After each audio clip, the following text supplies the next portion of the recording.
you're on time. How boring. Who's going to ask all the questions today? All the other people. Where's the fun in that? I did my share. Right, let me just close my office door and then we're good to go.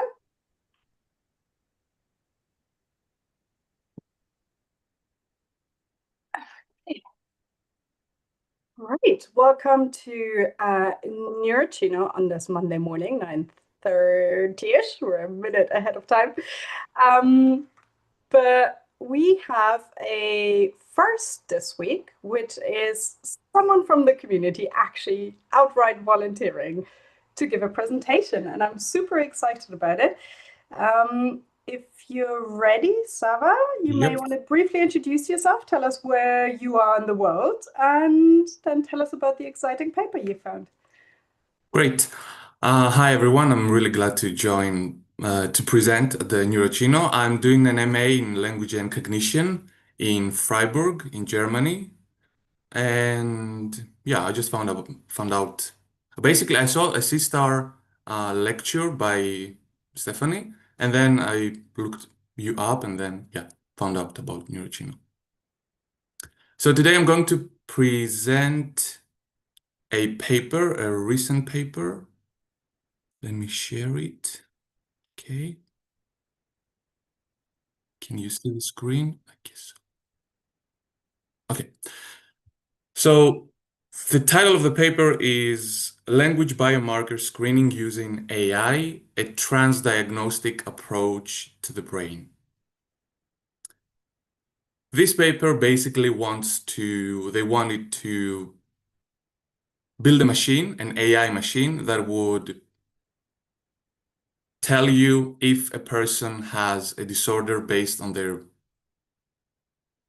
language, basically, based on spontaneous speech. That was the ideal end goal. Let's start with the introduction. They wanted to target 5 different neurological conditions: left hemispheric damage, right hemispheric damage, dementia, mild cognitive impairment, and traumatic brain injury.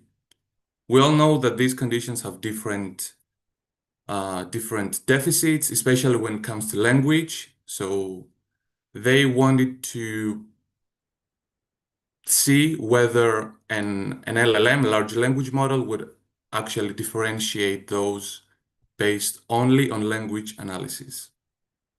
Let's have a look at the brief overview they give about language deficits. So with left hemispheric damage, we've got agrammatism, anomia, and paraphasias. So problems with grammar, finding words, and also making mistakes while speaking, either semantic or phonological and others. With right hemispheric damage, there are aprosodia, pragmatic deficits, discourse, incoherence. Traumatic brain injury, we've got disorganized discourse and again, pragmatic deficits. And pragmatic deficits refer to inferring what the other person wants to say, or deficits related to figurative speech. Dementia, a syndrome, we've got anomic, empty speech, and many others, but this is the hallmark language deficit. And mild cognitive impairment, again, word finding difficulty, anomia, and reduced verbal fluency. As we can see here, the symptoms overlap. So that was a main challenge that they wanted to tackle. Not only they wanted to build this LLM so as to see if an LLM could differentiate between those disorders. And we'll have a look afterwards what those disorders actually entail. Their ideal end goal was to tackle spontaneous speech. And just to clarify, we do differentiate methodologically between speech and language.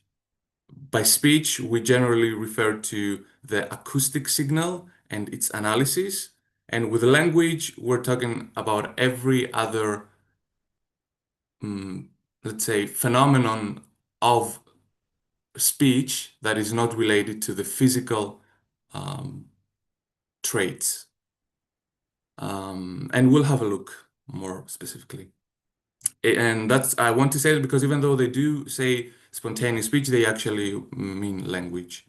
They wanted to, their main questions were how can they build a multi-class machine learning approach, a transdiagnostic approach to target different um, disorders. And their first question is how well do the models distinguish patients and healthy controls?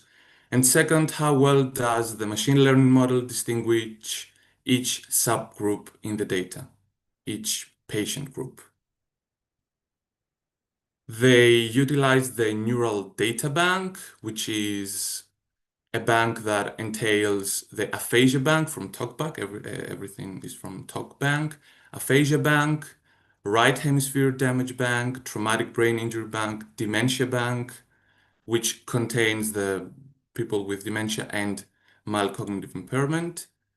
And this was basically the source. There is a limitation which I'll mention right now is that there's a huge heterogeneity because if we have a look at the left hemispheric damage database, it contains different types of aphasia. So this transdiagnostic approach is it can be either really beneficial because it can tell you if the problem, there is a left hemispheric damage, but it cannot really tell you if it is Wernicke's or Broca's aphasia or any other things. The the samples that they used from are people that undergo the assessment, clinical assessment. They undergo the CAT, Cinderella. These are tasks that are basically they are the participants, the people are told to describe a a scene, a picture they see, and these are the tests that were used with each neurological disorder, and also they contain healthy controls.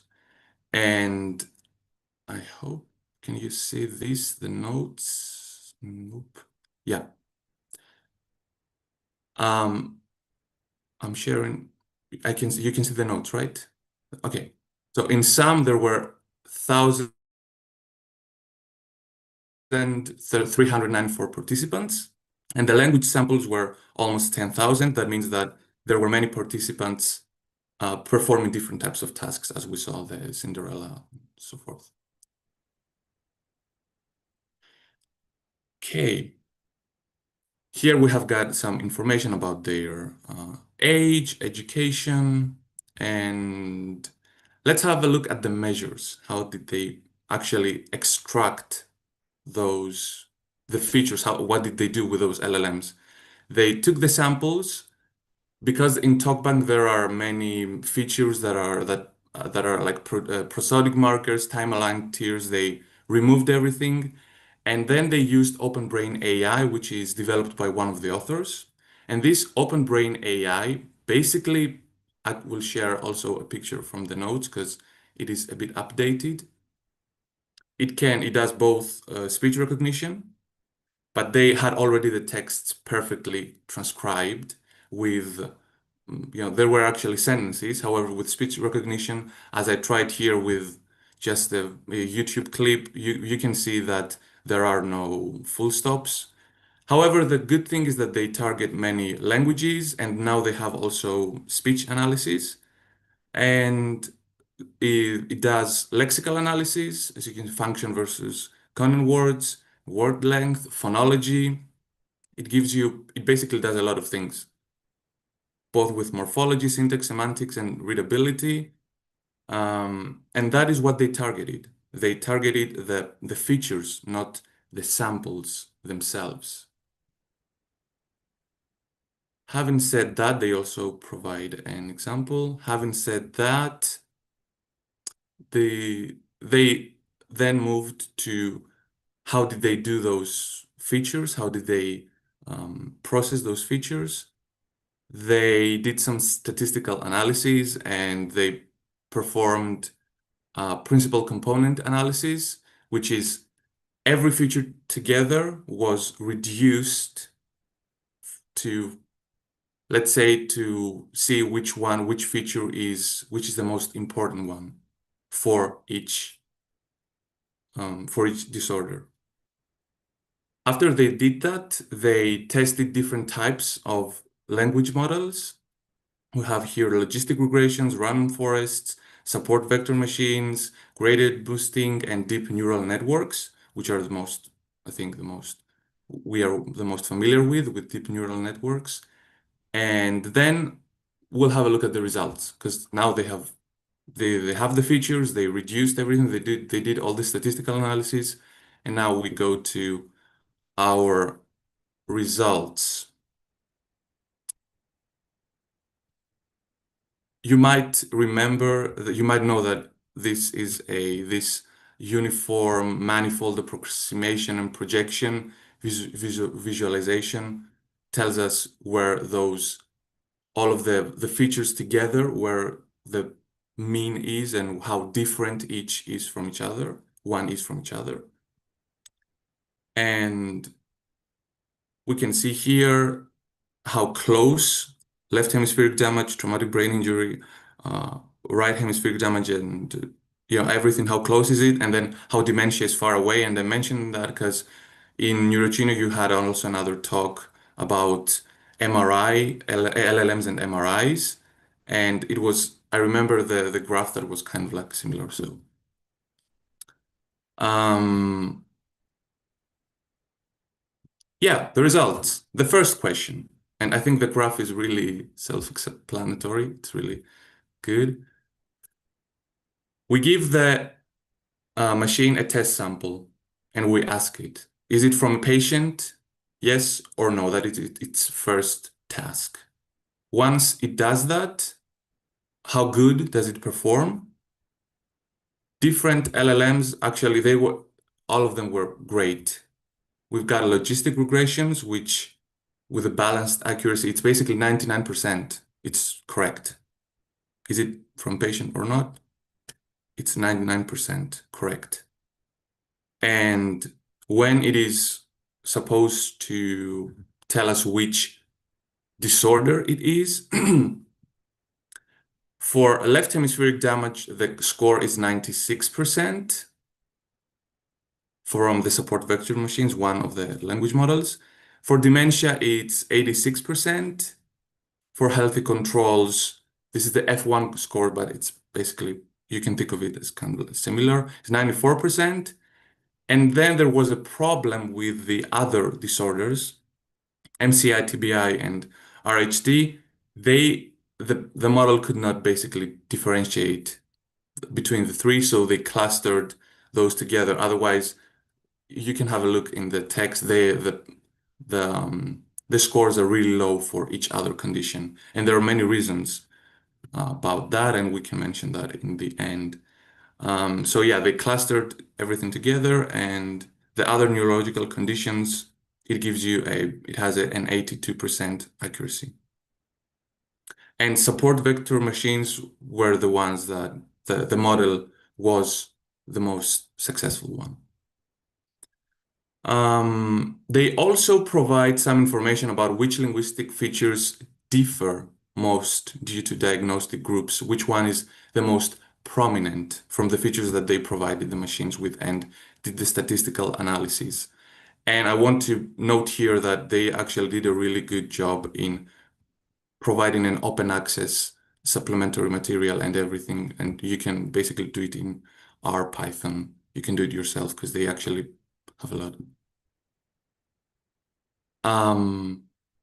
Yeah, just a brief mention about this. We can see here in left hemispheric damage that the use of modals, it goes up. So they use way more models in those samples that they analyzed. The first one, the first linguistic feature. In dementia, it's this CCV, CCC. It's basically phonology is really complex words that are the words that have consonant, then a vowel, and then three consonants, a cluster of consonants as well.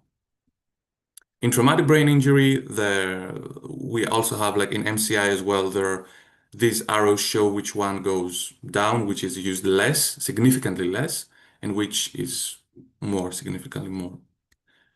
And having said all that, I don't think I have anything else to say here, anything important other than restating again the results and to have a look at the results and also mention how traumatic brain injury and left hemispheric damage based on their deficits, the language impairments within those conditions, they didn't really have the analysis. They didn't target, there wasn't any analysis for pragmatics or other that are related to, let's say, prosody or discourse in general. And no one has actually tapped into that in the scientific community, especially with regards to cognitive linguistics. And I guess that would be one of the major reasons why, as well as others that relate to the people that did those samples. As I did not mention that, but in especially in traumatic brain injury, they used the people that the samples represent people that have that are gradually assessed and see their performance, their improvement. And they wanted to include that heterogeneity, and they did that with all the the disorders, the conditions. And I guess that is, you can say that one can say that is both a benefit and a drawback at the same time, because it can give you a lot about if one has left hemispheric damage, but it cannot really tell you what disorder they have, because that is the end goal to from spontaneous speech to give you a machine to tell you what they have. And last but not least, I would like to mention that these patients, the LLMs, they were fed only those linguistic features depend on the the tests, the tasks, the assessment tasks, the Cinderella, the cat, the rescue cat, and so forth. So it would be a whole different story, a whole different idea, the approach to target spontaneous speech, even though the tasks could represent spontaneous speech, but they all refer to the same ideas and propositions. And yeah, that was, I think, yeah, that was basically it. Lovely. Thank you so much. First hands are coming up. Chris was first. Take it away. Hi, thank you for presenting. It's a very interesting paper. Just one precision. I think when you say LLMs, so these models Language are, model. unless I'm wrong, I don't think they are LLMs. These models are basic machine learning LMs, models yeah, applied to language. or machine learning, yeah. Yeah. Just use Um, it, yeah. Yeah, no, it's because they are applied to language. So yeah, Mhm. they are language models because they classify language, but they are not large language models because it's a different type of models. But it's just for precision, in case some people are watching on YouTube and come back to us. Of But course, yeah. And otherwise, it's very I'm no interesting that they expert did that. in, so Sorry. no, I want to say that I'm no expert in computer science, so this is just for me, just yeah. But Yeah, you're no, it's all absolutely right. right, But yeah. so actually, it's quite interesting that they managed to get quite impressive accuracy with models that are comparatively to LLMs pretty simple. So it's pretty good that they reached this kind of performance because the disadvantage of LLMs is that because they are large, they take enormous amounts of resources, whereas these models are much, much smaller. So if they are able to reach very good performances, it's much more interesting to use these models than LLMs. Of course, they might not have the flexibility that an LLM might have, but for a specific task, that's very interesting to achieve that with these kind of models. Indeed. That was more a comment than a question. Irene has a question for you. Yes, hi, Sava. Thank you so much. I also have a couple of clarifications, and then I promise I have a question. Really small things. Like in the beginning, you said they were talking about spontaneous speech, and actually, when you talk about spontaneous speech, that is exactly targeting language because it's the spontaneous production of language. So there's no differentiation that between speech and language because when you talk about spontaneous, it's directly language. And also regarding to the pragmatic deficits, it's true what you said, like they're related to understanding inference of language and so on, but not only, meaning that pragmatic is a more like it's containing a lot of other things, for example, also understanding when to take turns and so on. And in general, it's nice that they try to find specific features of language deficits for the different conditions, but it's also true that there's a lot of heterogeneity. So, like for example, language deficits after left hemisphere can have a lot of different things, not only the ones that they mentioned in the initial table. So just want to clarify that. And I wanted to ask you a little bit more about one thing that you also mentioned. So I was wondering how they were able to account for the heterogeneity in the test. So for some groups of patients that they include, like they didn't have like it was not that everyone had the same evaluation. So I was wondering how those models that they used were able to infer differences in the production since the mod like the type of content that they were comparing was not the same across the groups. I don't know if it is clear. Because if you administer one kind of test, of course, also just from the lexical point of view, the model would expect to see some certain type of lexical outputs. Like, for example, if you're using the Cinderella story, I don't know, it will talk about princess and I don't know, like the shoe and so on. But if you don't have the same type of comparison between tests, I don't know. I was just wondering how the models performed on that, if you know that. Yeah, they do mention when they did statistical analysis here that they um, I'm not really sure if they like included that in the model, even though I don't think that they just use speaker independent validation, which is basically like to test new speakers, but I'm not sure how if they differentiated between tasks. Yeah, it But seems they've taken it into consideration yeah, this with is, this, but I don't know if this was used like for in the yeah, probably it's machine. just one of the models that they used. Yeah, I don't I'm just know not sure. if yeah, it's just more an open question to also to everyone. Like, um, yeah, okay, okay, that was it. Yeah. Thank you. Thank you. I lost track who was first, but Eduardo just unmuted, so off you go. I assume it was next. Um, Hi, thanks for presenting. It's interesting to see an attempt to do some practical stuff with these kind of classification approaches.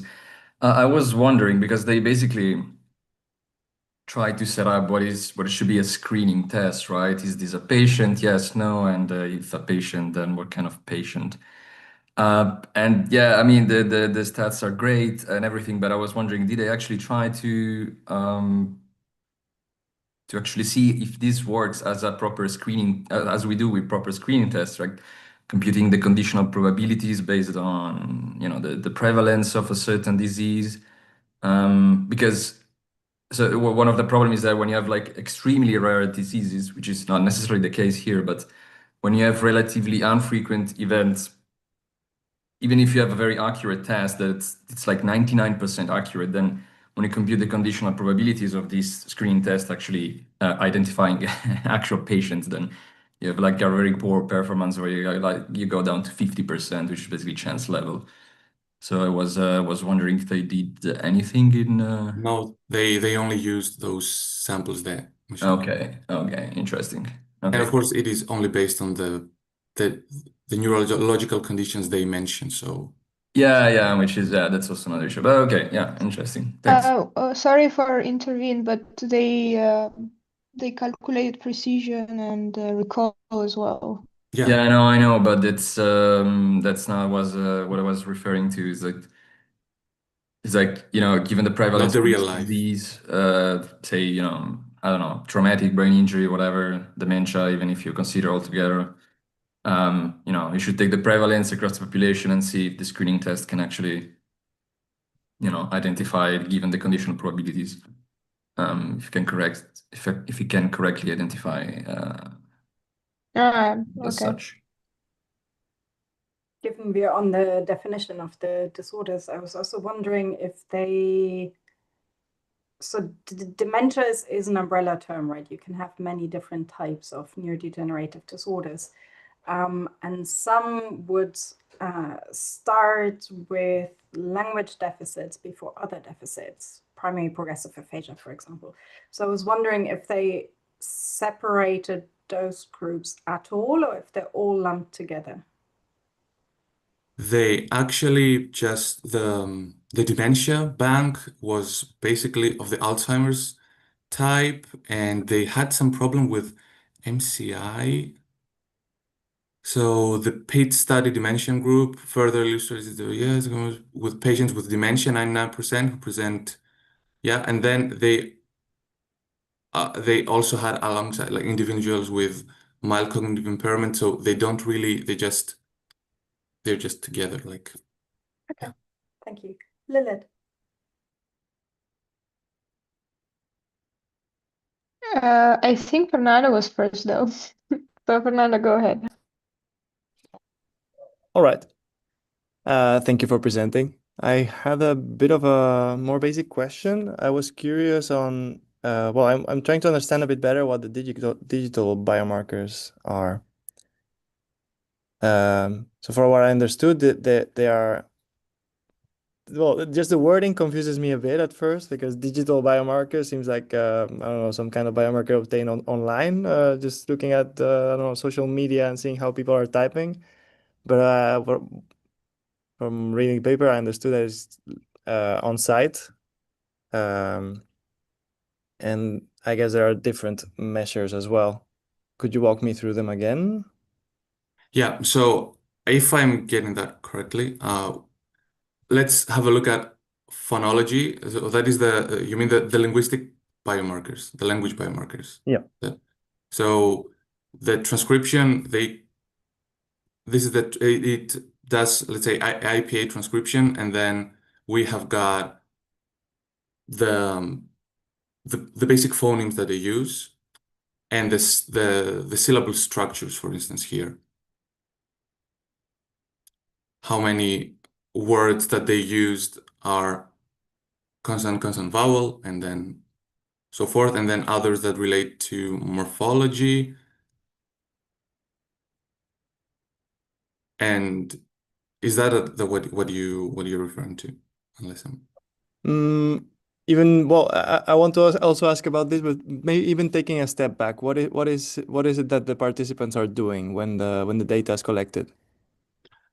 so the participants, when the data has been collected, they are performing tasks, they are being assessed, they are looking at a picture with a cat on a tree, and then they just describe what's going on there, that the cat's going to be rescued. Then they take this language sample, they put it in Open Brain AI, they have the analysis, like this, and then they just compute these features, if I'm getting your equation correctly. Yeah, that was gonna be my next question. So when they have the data from the participants, they're using OpenAI to Open classify Brain on AI. OpenBrain AI to classify on these different aspects of language Mm-hmm. and extract all those features. Yeah, those. Mm, And then for each feature, they performed different analyses to see which one is the more prominent one. cool. Right. Thank you. Now it's Lilith's turn. Yeah. Hi, thank you for presenting this paper. It's very interesting. Could you please go to the UMAP figure? I was just, I don't know if you have some thoughts on this, because as I understand, like in my mind, healthy controls should be like pretty far away, but it was so close to all the centers of all other diseases. Did they discuss that? Why? No, there Why was dementia is so far away? Because yeah, I mean, I don't know. I would think like MCI would be closer to dementia. I don't know. It's weird. I cannot interpret this. Uh, and also like I don't see the cluster of dementia. Is it like behind all these other dots? Yeah, so like it was a difficult figure to understand. I just see like just 1,000 dots yeah. and some ellipses that should show the clusters, but the way it looks is just a mess of everything, including healthy controls. How is it possible? How is it possible that it also includes healthy controls? How is it possible that healthy controls Include that, yeah. are mingling around all these scary diseases around? I guess because the healthy controls also perform those tasks, and Yeah, probably the way you can talk about sceneries and descriptions, it's basically limited in itself, I'm guessing, and because the words are similar that they would have yeah, used, then the consonant clusters would also be similar. Let's say, for instance. yeah. I mean, I get it. Yeah, but then what does I don't know, right hemisphere like makes, or like MCI makes it so different from healthy control? Based on this plot, if I just look at this plot, I just see that MCI is very close to healthy control, so they are Yeah, performing and exactly the mhm. same. So that's what I mean. And Yeah. that's So why the model was not able to distinguish it well, and they had to group these together, TBI, RHD, and MCI, and the model was not able to predict that well. And they but was basically it able to predict the difference between healthy control and all of these? it was so at first, if we cluster Mm-hmm. together all the disorders and then compare them to healthy controls, it was great. It Mm-hmm. was like 99%. And then they clustered together traumatic brain injury, right hemispheric damage, and MCI together, and that's Mm-hmm. how they were better at predicting healthy controls from Okay. dementia, LHD, and the other three were clustered together. So just to make sure if I understand, so even though healthy controls on the UMAP space looking so close to TBI, MCI, and RHD, the model was 99% correctly classifying them based on the UMAP space, the Uh, model, right? yeah, but imagine that they Mm-hmm. would, probably the mean would change. I don't know how these processes work, but if Mm-hmm. we take dementia and all disorders together, then the means would change and then we would have like two means. I'm guessing health controls and neurological conditions at first. And Mm-hmm. then the model would only delve into the neurological conditions to distinguish between subgroup, not compare again with health controls. Okay. Okay. That's at least what I understood. And those ellipses are just the model how it classifies, or just to denote where are the layers of those patients located mainly, and the X is the center of that? Yeah, Or the X markers indicate the geometric mean for each diagnostic group, and yeah, the ellipses they're just, I think, for the name. They don't yeah, tend. I think also, yeah, I see the chat that Chris says that 2D seems like not really enough to, I mean, visually at least, look at the differences, because yeah, it's just a mess at the moment the way it looks to me.